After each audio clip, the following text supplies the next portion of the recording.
All right, shalom, shalom. It's another GMS lesson coming back at you.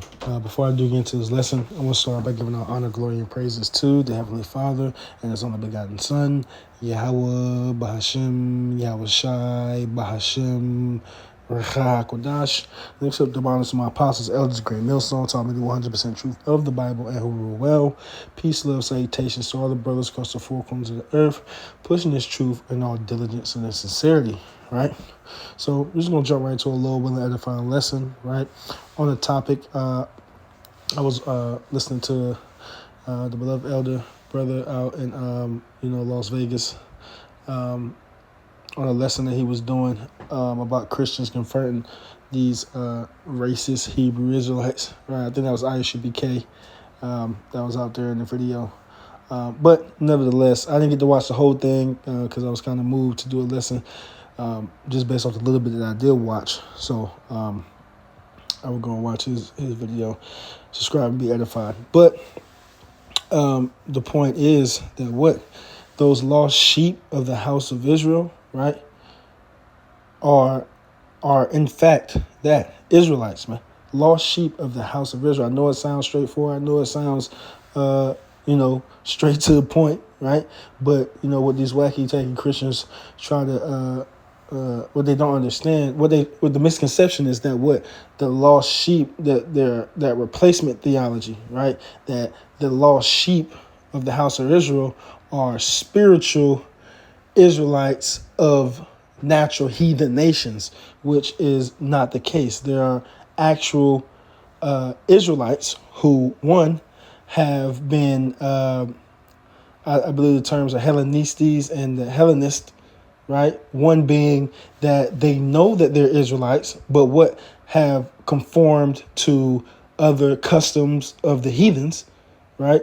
And then there are Israelites who have been totally, taken away from our customs and don't even know that they're Israelites, just as we were before we woke up to the truth here in the Americas, right? We were were submersed and adopted the lifestyle of the heathens here in America before we woke up to this truth, as knowing that we were Israelites, right?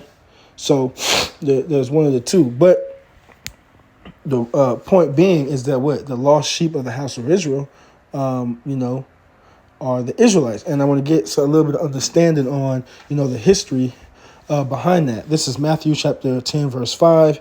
These 12 Yahushua sent forth and commanded them, saying, go not into the way of the Gentiles. So go not into the way of the Gentiles, right?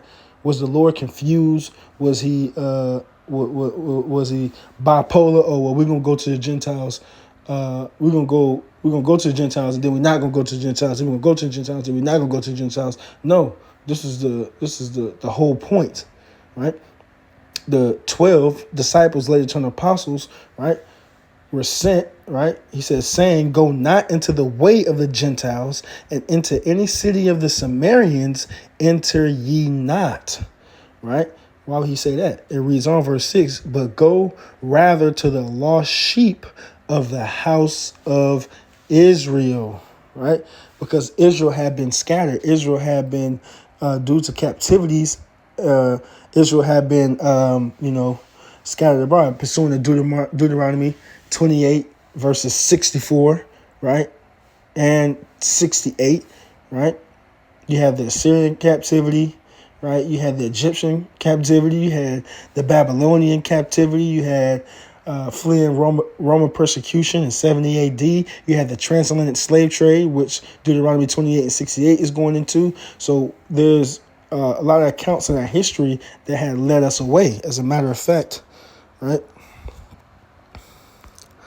Because we're going to get into 2 Kings, Lord willing, but this is Jeremiah chapter 50 and verse 17, right? Israel is a scattered sheep. The lions have driven them away. First, the king of Assyria have devoured him, and last, this Nebuchadnezzar, king of Babylon, have broken his bones. Right? And now, when we go into this chapter further, we get the understanding that this is Not only is this going into what actually happened to our people, but here, modern day Babylon, aka America, aka Babylon the Great, right? Because let's go down here, and that was the point right there, right?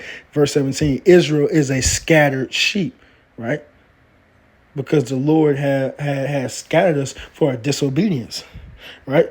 But going down right here, Deuteronomy 15 and 33, thus saith the Lord of hosts, the children of Israel and the children of Judah, so you got the northern kingdom and you got the southern kingdom, right, of one nation, the Israelites, right? Israel being a people before it's a place, right? Reads on, right? And the children of Judah were oppressed together, and all that took them captives held them fast. They refused to let them go. But they weren't held together, right? They weren't oppressed together, right?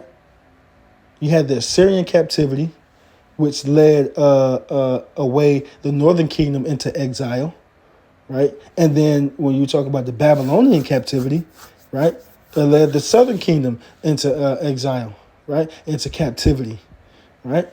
They weren't placed in captivity together.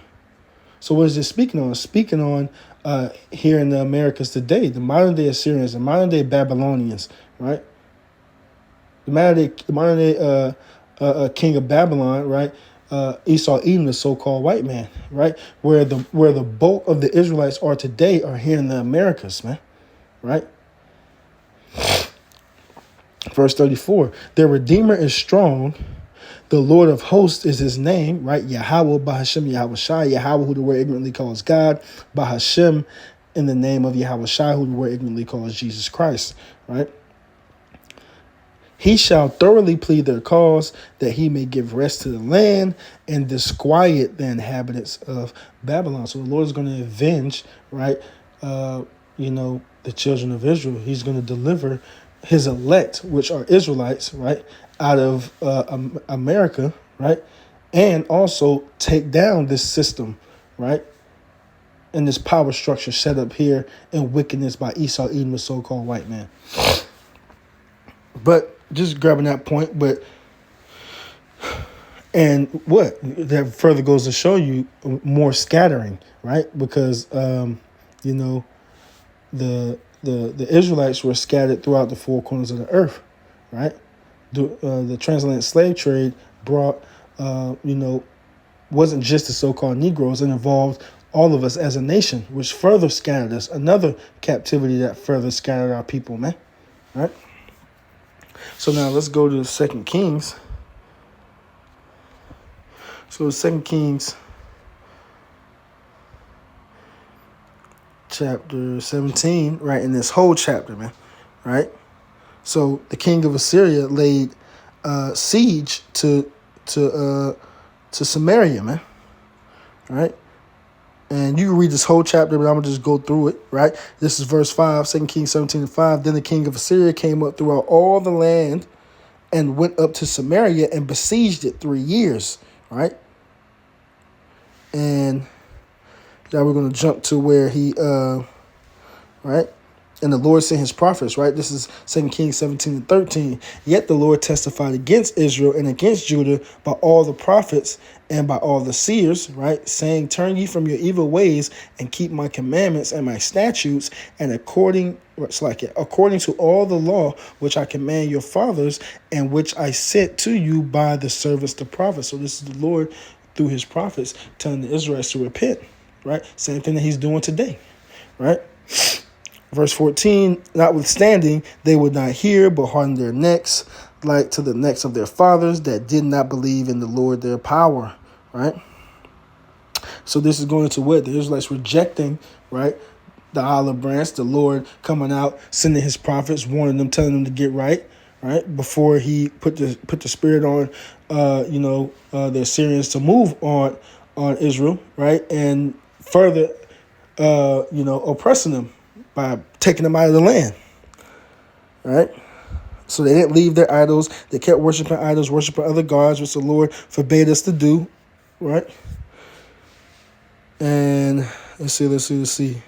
jumping down, right? Verse 23, until the Lord remove Israel out of his sight, as he has said by all his servants the prophets, so was Israel carried away out of their own land to Assyria unto this day. And the king of Assyria brought men from Babylon and from Cutha, Slakia for the pronunciations, and from Ava, and from Hamath, and from Seraphim, and placed them in the cities of Samaria instead of the children of Israel. And they possessed Samaria and dwelt in the cities thereof. So not only were we exiled out of the land, right? The king of Assyria brought in these heathen nations to dwell in the land, right? And what they began to do their own customs. So you can read this whole chapter on your own, right? And they started to bring in their own customs, right? So let's read this right here, right? Verse 33, they feared the Lord and served their own gods after the manner of the nations whom they carried away thence. Right? So they're following the customs because the king of Assyria brought in one of our priests to teach them our customs, but then they're also keeping their own customs as well. So now they're serving the Most High, and not sincerely and not truly because they're heathens, right? But they're holding the customs, our customs, and their own customs, mixing them in, right? And creating customs, right, with some of our customs and some of their customs and some of our customs, and just mixing them in. So there's a lot of confusion in the land, right? Because the true people of the Lord are not dwelling there, man. Right? So now when we go back to St. Matthew 10:6, and it says, go not into the ways of the Gentiles, and into any city of the Samaritans enter ye not, but go rather to the lost sheep of the house of Israel, because we know what? That the heathens are there, right? And what? And our people were scattered amongst every nation on the face of the earth, pursuing the Deuteronomy, the 28th chapter, in verse 64, right? So now people are scattered amongst them. You got, and then especially at this time when the Lord was on the scene, you had that Hellenistic period of the Greeks, right? Alexander the Creep, right? Antiochus, right? Read Maccabees. So our people were further, right, taken away from our customs, right? And following after the ways of the heathen. So you had Israelites scattered everywhere, and the Lord is telling the disciples, later turned apostles, to go not into the city of the Samaritans, go not to the natural Gentiles, but go into the lost sheep of the house of Israel, right? And what? And tell them what? Verse 7, and as ye go, preach, saying the kingdom of heaven is at hand. So not only are you not going to these natural Gentiles and going to the lost sheep of the house of Israel, you're telling them that the kingdom of heaven is at hand, right? Salvation is on its way, right? This is showing you that the kingdom of heaven is pertaining unto the Israelites, man. Right? So, and there's plenty more we can get into. Lord willing, I'll do a little part 2 on this, and get some more scriptures proving that the Lord is only dealing with Israel. But I just wanted to get into that little quick history. I know I didn't go into the whole chapter, but read that whole chapter. It's pretty laid out. Read it in the NLT if you need to. It doesn't go too horribly off. Just